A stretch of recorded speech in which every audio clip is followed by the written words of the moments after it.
Hello. That was a pretty lame intro, I guess. Hello guys, and welcome to another episode of Tying Commentaries with David's Outdoors. This is episode 8 in season 2 of this fly tying series where I am talking about a fishing or outdoor related topic over some fly tying footage in the background. But yeah, I'm just gonna say a little bit about the fly I'm tying here.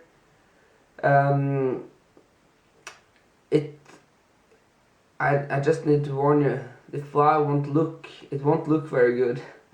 It looks like a mess really when it's done. But yeah, it's something that I wanted out to try, like a really hairy and just a fly that will float really good. So this is a fly that I'm going to use in the mountains because sometimes there's a little bit of waves and stuff on the lakes in the mountains.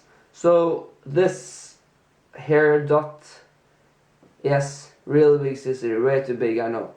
I lost my old one, if you saw that video, my last video. But yeah, something that will float really well, even though it's a little bit of waves and stuff like that.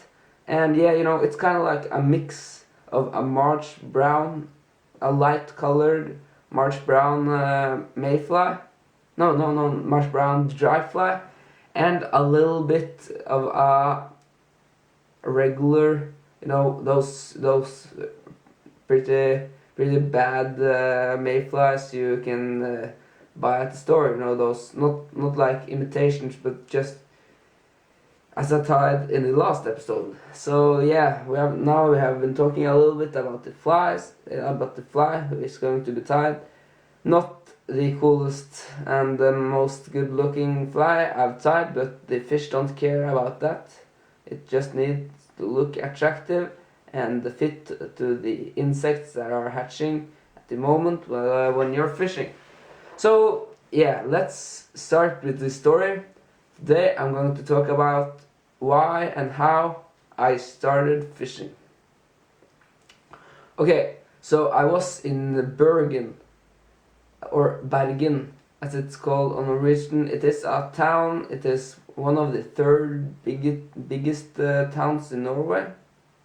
Yeah, I guess so, one of the third biggest cities, one of the three biggest cities. That sounds more English. But yeah, and I was on a scout camp, a scout trip, and we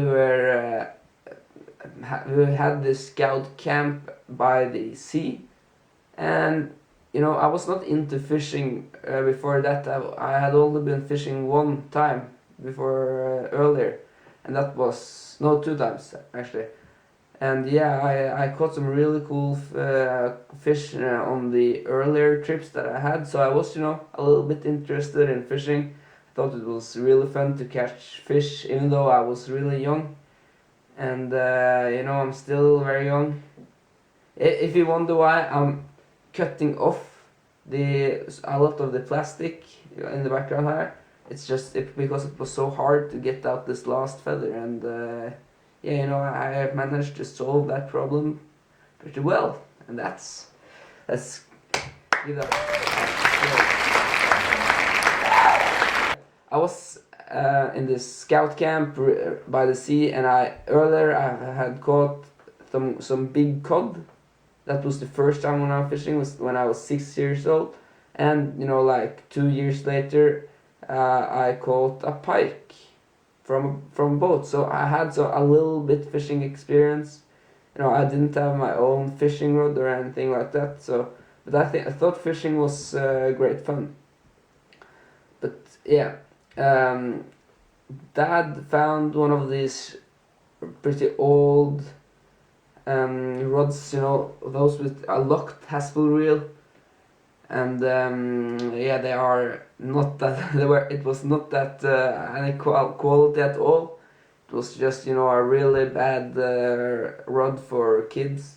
But, you know, I had that and some silver lures, you know, like just really some regular, just silver lures. And there was a lot of pollock fish. That's a fish that lives in the sea. We call it sei on Norwegian. And there was a lot of pollock and a little bit of cod by the coast there. And we were standing there on the rocks, casting out, reeling in, casting out, reeling in, all day. And you know, I just didn't want to give up because I thought it was so fun. I thought it was a lot of fun to catch fish, so I just wanted to catch fish really bad. And there was no other people in my scout group that had caught any fish yet. And then suddenly I got a bite, and you know, I didn't even strike to hook the fish. I just had a bite and reeled in. But I was lucky, and I didn't lose the fish, and I got a pretty small pollock. I guess it was like, maybe, I guess it was 500 grams, so it's not that small at first, but yeah. And I got it up on dry land. I was so happy and proud because I was the first guy in the scout troop that had caught a fish, and you know, I was really happy.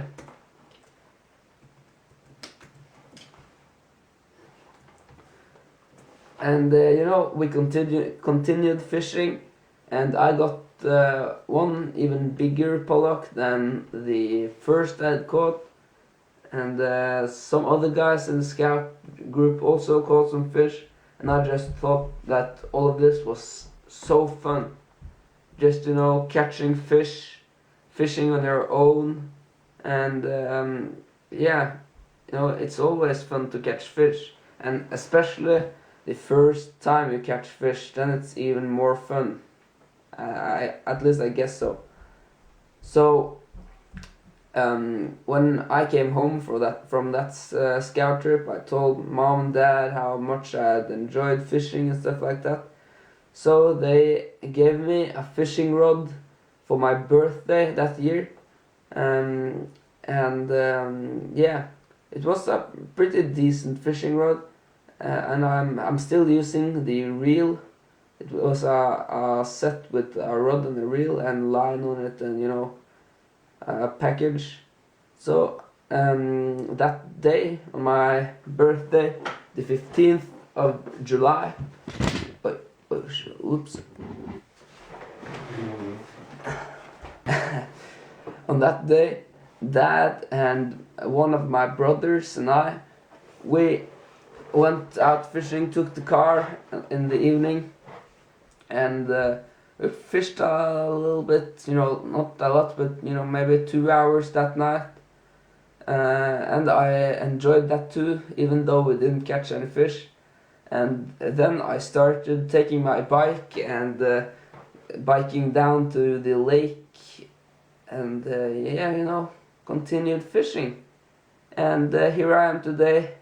I've been fishing a lot since that time, and I've got a lot more experience, and I'm still very crazy about fishing. So, you know, I guess fishing is one of those things that are, you know, just getting even more fun the more you do it, and the more you learn and learn new types of fishing and stuff like that. Right now I am real crazy about fly fishing. I think that is the most entertaining fishing form, and yeah, that was how I started fishing and why. So thanks for watching. If you want to be the guest in the next episode of Tying Commentaries, leave a comment and you know, just tell me, as sometimes I have guests in the series. And yeah, have a nice day. Bye bye.